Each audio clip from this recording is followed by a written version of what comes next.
Hey everybody, it's Scott over TRO and Sons. We're going to take a quick tour of this 2001 Mack CH612 single axle day cab tractor.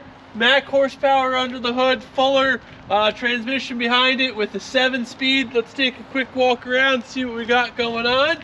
Cabin nose looks pretty clean on this side. Dual fuel tanks for you. This is a 2001, so it's pre-emissions. Rear tires look pretty good. Looks like the airbags are not there. Spring suspension for you. Sorry about that.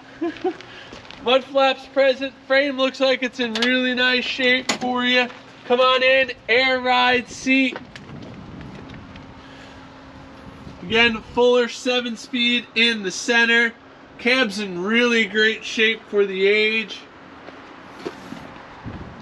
Washers, wipers, city horn, blower, all okay. No traction control, no ABS, and no check engine light. Very nice for you. Good clean truck. Looks like we're missing a little mirror on the hood. Otherwise, it's in pretty great shape. Nose is in good shape. Hood flips, does what it's supposed to do. Come on by and we'll show you here at TRO and Sons. This is your truck of the week for a nice October week coming up. And we look forward to seeing you at TRO and Sons in beautiful Sparrow Bush, New York.